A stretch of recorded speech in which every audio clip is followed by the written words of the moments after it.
జర్నలిస్టులపై దాడులు చేసి నిందితులను కఠినంగా శిక్షించాలని, పత్రికా స్వేచ్ఛను కాపాడాలని విజ్ఞప్తి చేస్తూ కళ్యాణదుర్గం పట్టణంలోని ఏపీడబ్ల్యూజే ఆధ్వర్యంలో జర్నలిస్టులు ర్యాలీ నిర్వహించి ఆర్టీఓకు వినతి పత్రం అందజేశారు. ఈ సందర్భంగా ఏపీడబ్ల్యూజే జిల్లా ఉపాధ్యక్షులు లింగం ప్రసాద్ తిప్పేస్వామి మాట్లాడుతూ సిద్ధం సభలో దృశ్యాలను చిత్రీకరిస్తున్న ఫోటోను జర్నలిస్టులపై దాడి చేయడం అమానుషమని, ప్రజాస్వామ్యంలో పత్రికా రంగానికి స్వేచ్ఛ లేకపోతే ప్రజాస్వామ్యం ప్రమాదంలో పడుతుందని అన్నారు. ఇక జర్నలిస్టులకు రక్షణ చట్టం ఏర్పాటు చేయాలని విజ్ఞప్తి చేశారు. ఈ కార్యక్రమంలో స్థానిక యూనియన్ అధ్యక్షులు రవీంద్ర, ప్రధాన కార్యదర్శి కృష్ణ, ఈసీ సభ్యుడు మల్లికార్జున తదితరులు ప్రసంగించారు. ఈ కార్యక్రమంలో నియోజకవర్గం వ్యాప్తంగా తరలివచ్చినటువంటి జర్నలిస్టులు పాల్గొన్నారు. ఫోటో జర్నలిస్ట్ శ్రీకృష్ణపై బహిరంగ సభ యొక్క చిత్రాలను చిత్రీకరిస్తుండగా అక్కడ ఉన్నటువంటి కొందరు దుండగులు ఫోటో జర్నలిస్ట్ పైన అమానుషంగా దాడి చేసి తీవ్రమైన గాయాలు కలుగజేశారు.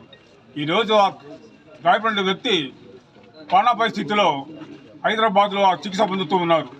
ఈ సంఘటనను నిరసిస్తూ ఈరోజు కళ్యాణదుర్గం ఏపీడబ్ల్యూజే జట్టు సంఘం తరఫున అందరూ జంక్షన్లో కలుపుకొని అంబేద్కర్ సర్కిల్ నుండి మహాత్మా గాంధీ సర్కిల్ వరకు పెద్ద ఎత్తున ర్యాలీ నిర్వహించి ఆర్డీఓకు వినపత్రం అందజేశాం. ఈ సందర్భంగా ఎవరైతే జనతపైన దాడి చేశారో వాళ్ళందరినీ కూడా చట్టపరంగా కఠినంగా శిక్షించాలని డిమాండ్ చేయడం జరిగింది. ప్రజాస్వామ్య వ్యవస్థలో ఫోర్త్ ఎస్టేట్గా కీర్తించబడుతున్నటువంటి పత్రికా రంగంలో పనిచేస్తున్నటువంటి జర్నలిస్టులకు రక్షణ కరువైనటువంటి పరిస్థితులు ఈరోజు సమాజంలో నెలకొని ఉన్నాయి.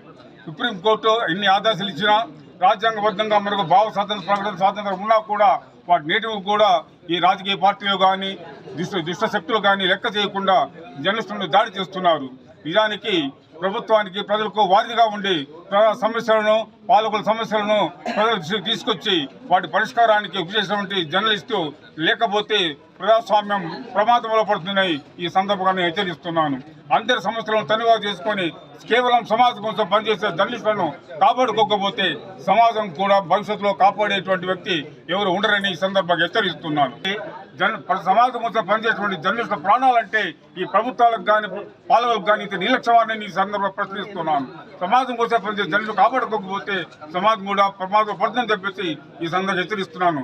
ఎవరైతే శ్రీకృష్ణపై దాడి చేశారో ఆ దుండగులు వెంటనే అరెస్టు చేసి కఠినంగా శిక్షించాలి.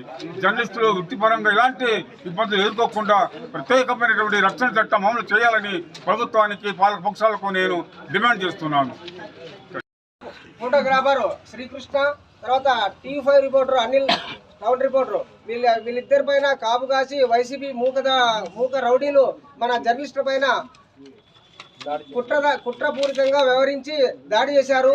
అసలుకి చావు సిద్ధం కార్యక్రమంలో వైసీపీ మూకలు Andhrajyothy senior reporter Krishna, TV five reporter అనిల్పై తీవ్రంగా దాడి చేసిన వారిపైన తీవ్రంగా ఖండిస్తున్నాం. ఇలాంటి సంఘటనలు పునరావృతం కాకుండా ఖచ్చితంగా కఠినమైన చర్యలు తీసుకోవాలి. ప్రభుత్వానికి వార్తగా నిలిచే జర్నలిస్టులకు ఈరోజు రాష్ట్రంలో రక్షణ లేకుండా పోతోంది. ముఖ్యంగా ప్రశ్నిస్తే తప్పులు ఎత్తి చూపిందన్న పాపానికి ఈరోజు ప్రభుత్వాలన్నీ పరోక్షంగా, ప్రత్యక్షంగా దాడులు చేస్తున్నాయి. విధి నిర్వహణలో ఆంధ్రజ్యోతి స్టాఫ్ ఫోటోగ్రాఫర్ శ్రీకృష్ణపై దాడి చేయడం దుర్మార్గం. అతను శ్రీకృష్ణ మరియు టీవీ5 అనిల్పై దాడి చేయడం పూర్తిగా చట్టవిరుద్ధమని ఏపీడబ్ల్యూజే పూర్తిగా ఖండిస్తుంది.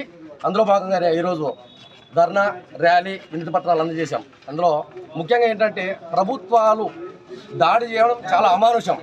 2 రోజుల క్రితమే చూసాం. ఈ జగన్మోహన్ రెడ్డి గారు ఈ సిద్ధం సభ ఏదైతే ఉందో ఆ సభలో ఆ సొసైటీలో 4th పిల్లర్ గా ఉన్న ఒక మీడియా వ్యక్తి పైన అత్యంత హేమంగా దాడి చేయడం, గాయపరచడం జరిగింది. ఈ సందర్భంగా అక్కడున్న వైసీపీ పార్టీ అధినేత గానీ, లేకుంటే స్థానిక మంత్రులు గానీ, ఎమ్మెల్యేలు గానీ ఎవరు దీని గురించి ఖండించుకోకున్నట్లు ఉన్నారు. మీరు ఏం